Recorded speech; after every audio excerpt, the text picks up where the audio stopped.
आज हम आप लोग के सामने केमिकल रिएक्शन एंड इक्वेशन को बताने जा रहे हैं, क्योंकि बहुत सारे मेरे स्टूडेंट घर पे बैठे हैं जो लॉकडाउन के कारण नहीं पढ़ पा रहे हैं।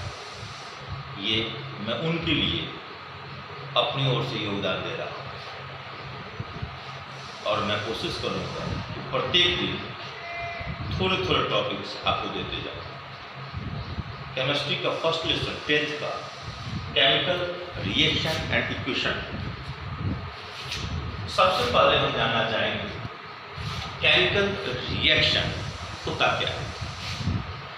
Chemical reaction is a process in which new substance are form with new properties. इसका मतलब क्या है? केमिकल रिएक्शन वह प्रक्रिया है जिसमें कोई नया सब्सटेंस नए प्रॉपर्टीज के साथ, जिसे हम किसी भी फिजिकल प्रोसेस के द्वारा अलग नहीं कर सकते।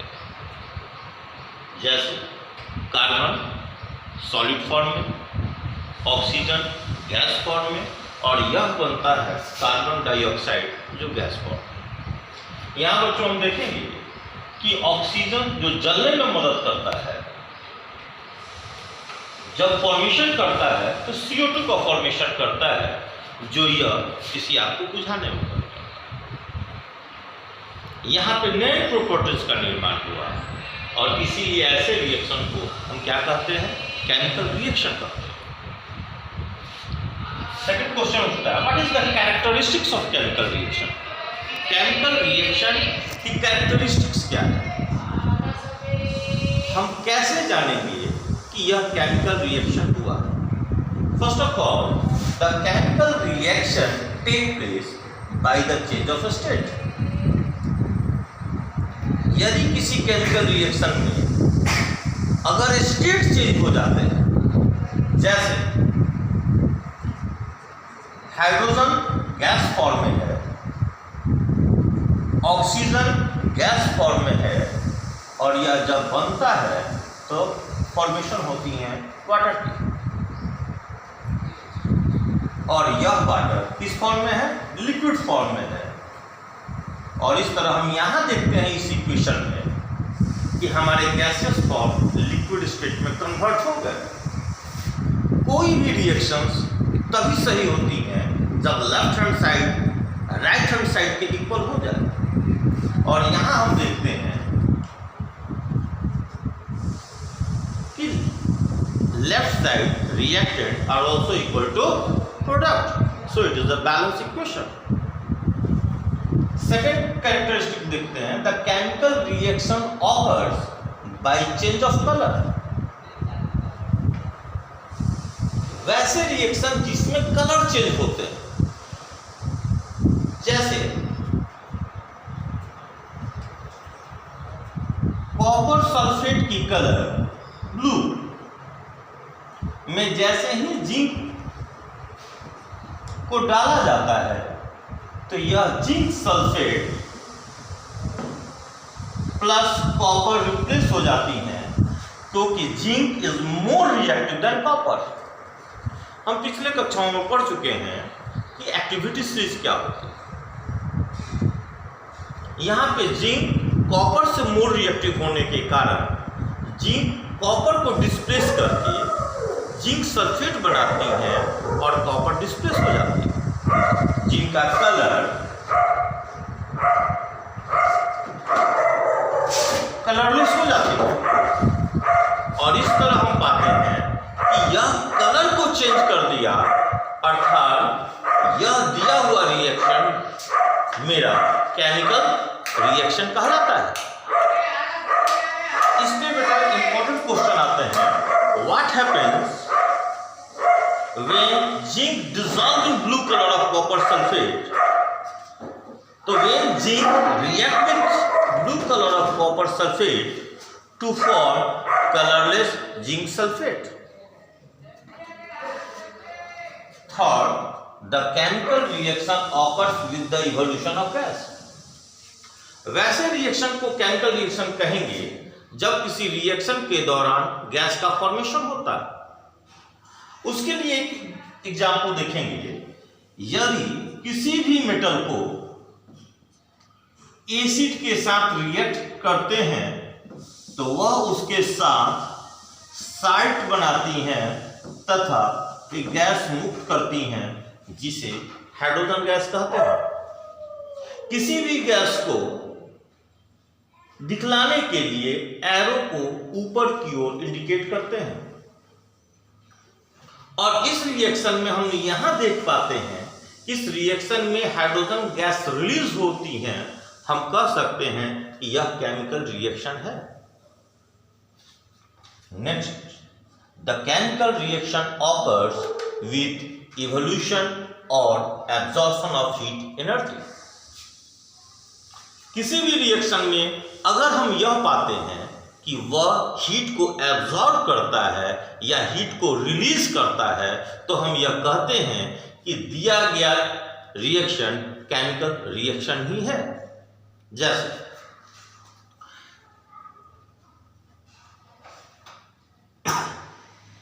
अगर हम कैल्शियम कार्बोनेट को यदि हीट देते हैं, इसका मतलब हुआ हीट को एब्जॉर्ब करता है। यह अपने डिफरेंट कंपोनेंट में टूट जाती हैं और यहां यह इंडिकेट करता है कि यह हीट को एब्जॉर्ब की है, तो ऐसे रिएक्शन को एंडोथर्मिक रिएक्शन कहा जाता है। अगर देखा जाए तो यह कैल्शियम कार्बोनेट एक बड़ी मॉलिक्यूल्स है, हीट के कारण ब्रेक होने का काम करके कैल्शियम ऑक्साइड और कार्बन डाइऑक्साइड में टूट जाती है। इस तरह एक बड़े पार्ट्स, एक बड़े मॉलिक्यूल्स का छोटे छोटे मॉलिक्यूल्स में टूटने की क्रिया को हम डीकंपोजिशन रिएक्शंस कहते हैं।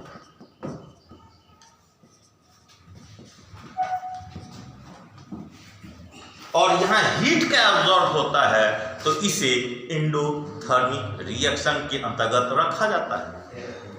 और यह कैरेक्टरिस्टिक्स जिसमें भी पाते हैं तो हम यह समझ पाते हैं कि केमिकल रिएक्शन हमारा संपन्न हुआ।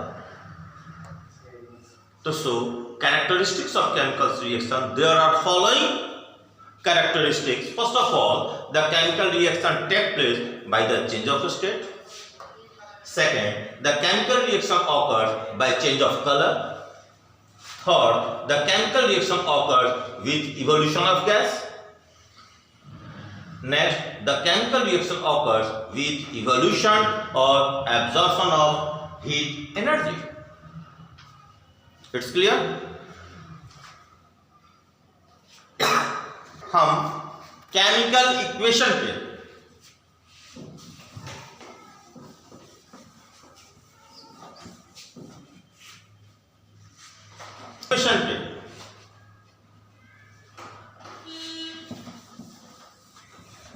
Chemical equation.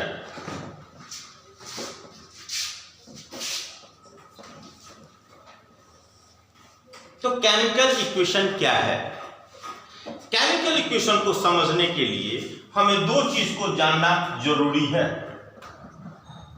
रिएक्टेंट और प्रोडक्ट। रिएक्टेंट का मतलब होता है दो substance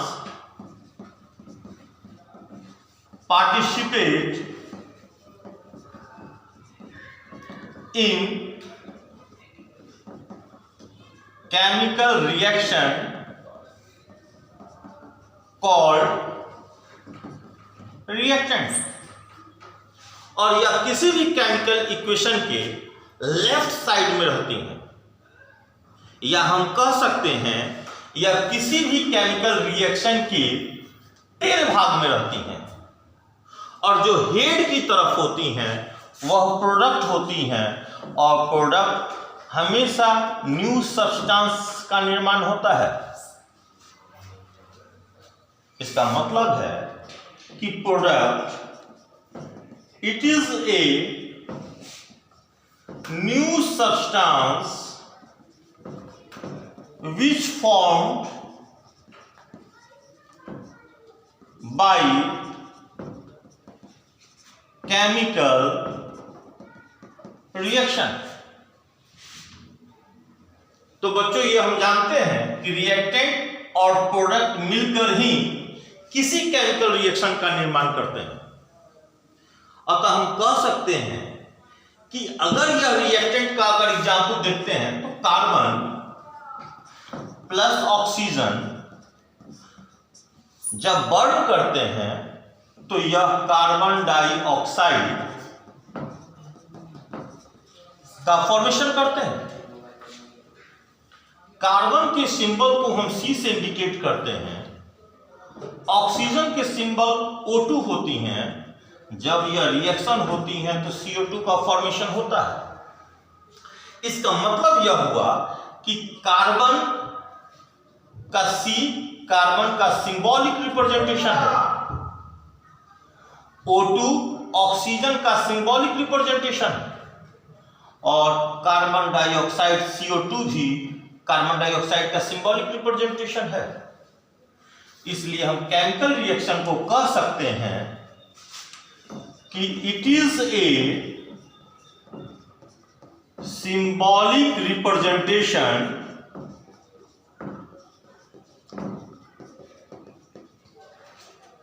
of reactant and product.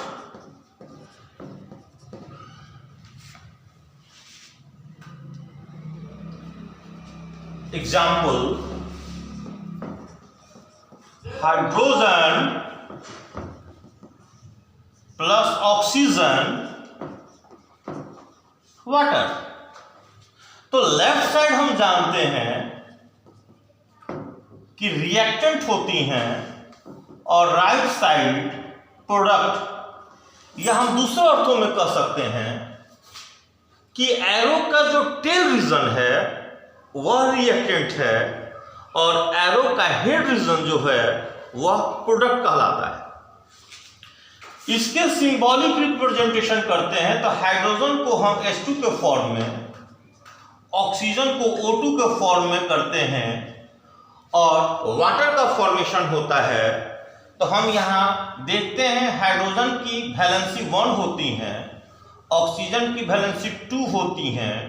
यह जब आपस में रिएक्शन करेगा तो यह वैलेंसी का आदान प्रदान करती हैं और इस तरह यह क्या बनाती है बेटा, H2O बनाती है।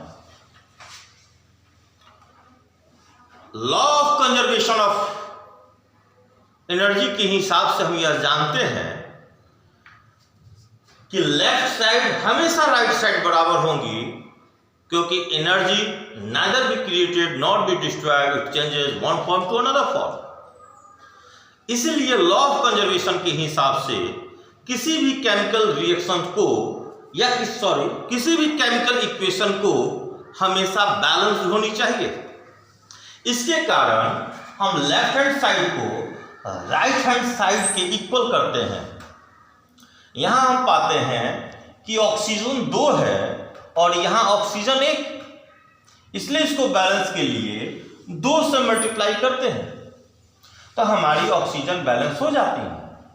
लेकिन हाइड्रोजन प्रोडक्ट में 4 होती हैं जबकि रिएक्टेंट में 2 होती हैं। तो लेफ्ट साइड को बराबर करने के लिए राइट साइड के हाइड्रोजन में 2 से मल्टीप्लाई करते हैं और इस तरह हम पाते हैं कि हमारा रिएक्टेंट और प्रोडक्ट दोनों इक्वल हो गए। इसका मतलब यह है कि केमिकल इक्वेशन क्या है। What is chemical equation? Chemical equation is the symbolic representation of reactant and product. तो आज हम इतना ही करते हैं, नेक्स्ट क्लास में फिर आपके लिए लाएंगे। धन्यवाद।